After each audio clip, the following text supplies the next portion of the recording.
Student, आज मैं आपको हिंदी पढ़ाने वाली हूँ जो क्लास 7 से है। चैप्टर 3 का नाम है कुत्ते की वफादारी, जिसके लेखक हैं लल्लू भाई रवारी। इसमें इस कहानी में यह बताया गया है कि लेखक ने अपने स्वामी के प्रति जानवर की वफादारी को उजागर किया। कभी कभी जल्दबाजी में काम करने के पछताने की नौबत आ जाती है। लेखक ने यह बात कुत्ते और बंजारे की इस कहानी के माध्यम से बताई है। बच्चों, ये कहानी बहुत ही अच्छी है, पढ़ने में बहुत ही अच्छी लगेगी और सुनने में भी। पुरानी कहानी है। पुराने ज़माने में व्यापार का सामान लाने ले जाने का काम बंजारे करते थे। पुराने ज़माने में पहले क्या होता था कि बंजारे लोग होते थे, वो एक जगह से दूसरे जगह सामान पहुंचाते थे। एक बंजारा था, वह अपने ऊँटों पर गांव का माल सामान लाद कर शहरों में ले जाता था और वहां से मिश्री, गुड़, मसाले आदि भरकर गांव तक ले आता था। लाखों का व्यापार था उसका, इसलिए लोग उसे लाखा बंजारा कहते थे। कहा जा रहा है यहाँ पर कि एक बंजारा था, वह अपने गांव से ऊँटों पर माल लाद कर वो शहर ले जाता था और फिर शहर से वो माल बेचकर गांव आता था। और वो माल क्या बेचता था? मिश्री, गुड़ और मसाले, जिस कारण से उसके पास लाखों का व्यापार था। इसलिए उसे लोग क्या कहते थे? लाखा बंजारा। इसलिए उसका नाम पड़ गया था लाखा बंजारा, क्योंकि वह लाखों का काम करता था। लाखा के पास एक सुंदर कुत्ता था। कुत्ता बड़ा वफादार था। लाखा के पास बहुत ही सुंदर कुत्ता था जो बहुत ही वफादार मतलब ईमानदार था। रात को वह बंजारे के पड़ाव की रखवाली करता था। मतलब कि पड़ाव मतलब कि वो जहाँ भी ठहरता था तो उसकी वो रक्षा करता था। अगर चोर लुटेरे पड़ाव की तरफ आते दिखाई देते थे तो कुत्ता भौंक कर उन्हें दूर भगा देता था। बंजारा अपने कुत्ते की वफादारी से बहुत खुश था। कुत्ता इतना अच्छा था कि कोई भी चोर लुटेरा उसके पड़ाव के पास आता था तो वो उसे भौंक कर वो वहाँ से भगा देता था। तो बंजारा इस वफादारी से, ईमानदारी को देखकर वो बहुत ही खुश रहता था। एक बार बंजारा व्यापार में मार खा गया और रुपयों की ज़रूरत आ पड़ी। वह राघनपुर के एक सेठ के पास पहुँचा। उसने अपनी बात बताई। एक बार बंजारे के पास क्या हुआ कि व्यापार में मार खा गया, मतलब उसके पास पैसे की कमी हो गई थी। बिजनेस में उसकी ये हो वह राघनपुर के एक सेठ के पास पहुंचा और उसने अपनी बात बताई।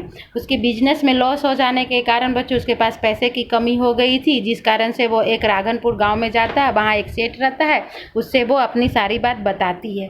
सेठ ने कहा कि रुपये तो मैं दे दूंगा, मगर उसके बदले तुम गिरवी क्या रखोगे? सेठ कहता है कि मैं पैसे तो तुम्हें दे दूंगा, लेकिन तुम उसके बदले मुझे क्या दोगे?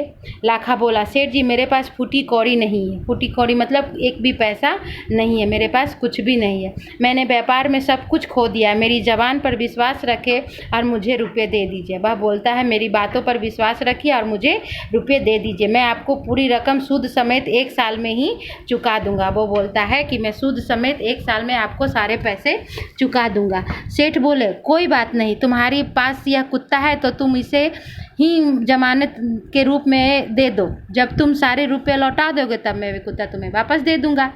बस सेठ बोलता है कि कोई बात नहीं, तुम्हारे पास पैसे नहीं है तो तुम अपना कुत्ता मुझे दे दो, और जब तुम्हारे पास पैसे हो जाए और मुझे जब पैसे लौटा देना तब तुम अपने ये कुत्ता ले लेना। बंजारे को दुख तो बहुत हुआ वो अपने कुत्ते को देने में, मगर कोई चारा नहीं था। बंजारा को दुख हो रहा था कि मेरा कुत्ता चला जाएगा, लेकिन वो क्या करे? और देने में भी उसको कोई चारा भी नहीं था, कोई बात ही भी नहीं था कि वो मना कर सकता था।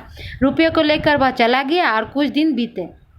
वह कुत्ते दे देता है और रुपये ले लेता है और वहाँ से चला जाता है। एक बार सेठ के यहाँ चोरी हुई। कुछ दिन बीत गए तो एक दिन सेठ के यहाँ क्या हो गया? चोरी हो गया।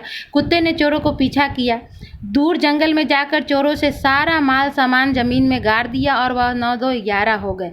कुत्ता भौंक कर सेठ को बताने लगा कि लुटेरे आपकी दुकान तोड़कर माल उठा ले गए हैं। कह रहा है यहाँ पर कि उसके सेठ के घर में जब चोर चोरी करने आता है तो वो सारा माल ले जाकर कहाँ छिपा देता है?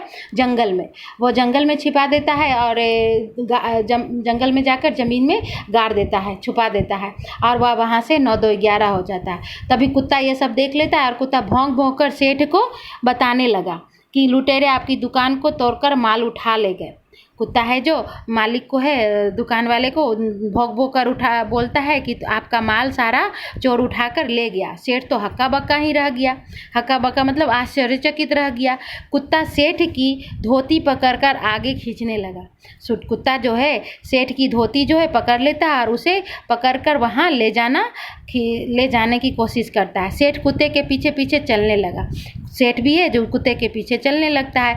जहाँ चोरों ने माल छिपाया था वहाँ जाकर कुत्ता अपने पैरों से मिट्टी खोदने लगा। जब वो जहाँ चोर ने माल छिपाया था वहाँ कुत्ता जाता है और अपने पैरों से मिट्टी को खोदने लगता है।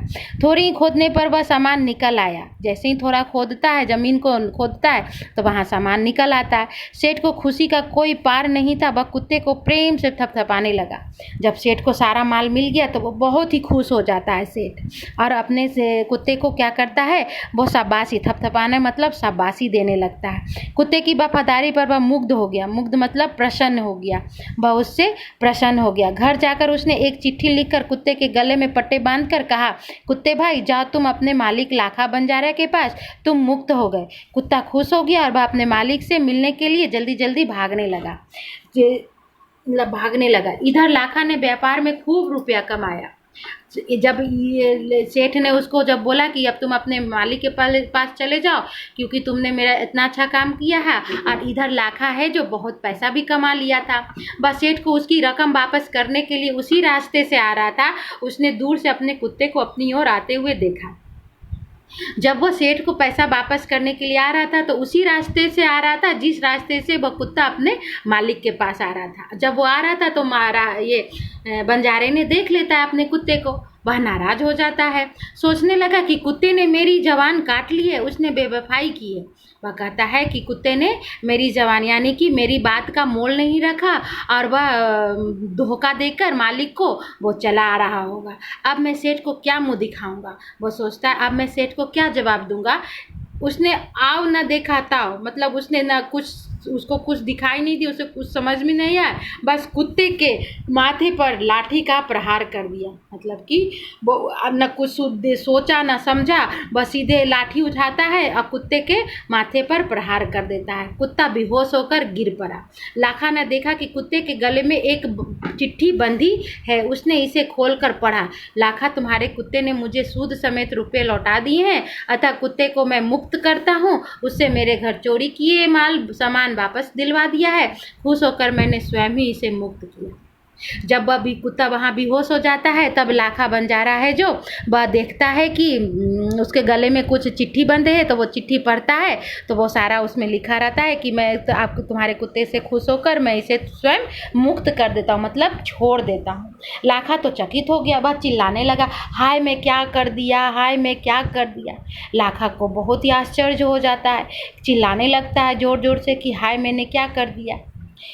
वह कुत्ते के शव को अपनी गोदी में लेकर फूट फूट कर रोने लगा। लेकिन अब पछताए होत क्या जब चिड़िया चुग गई खेत। कहा जा रहा है कि कुत्ते को सब मतलब मरा हुआ आदमी हो चाहे जानवर, उसको सब ही बोलते हैं। तो यहाँ सब का मतलब ये है कि कुत्ता वो मर जाता है तो उसके शव को गोदी में लेकर बहुत रोने लगता है और वह पछताता है कि अब चिड़िया चुग गई खेत, मतलब कि अब पछताने से क्या फ़ायदा जब उसको तो हमने मार ही दिया।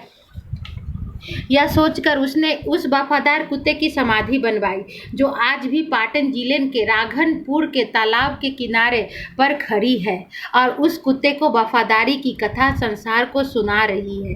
कह रहे हैं आज उसने अपने वफादार कुत्ते का समाधि मतलब किसी समाधि का मतलब होता है स्मारक, किसी के नाम पर मूर्ति मंदिर बनाना या ऐसा होता वो उसका स्मारक कहते हैं। आज वो कहाँ है, वो पाटन जिले के राघनपुर के तालाब के किनारे है जो आज कुत्ते की वफादारी पूरा संसार को सुना रही है। तो बच्चों इस कहानी से हमें यह सीख मिलती है कि वफादारी का गुण केवल मनुष्यों में नहीं होता बल्कि जानवरों में भी होता है। यहाँ कुत्ता अपनी वफादारी के लिए प्रसिद्ध है जो अपने मालिक के लिए वफादारी का काम किया था। थैंक यू एंड धन्यवाद।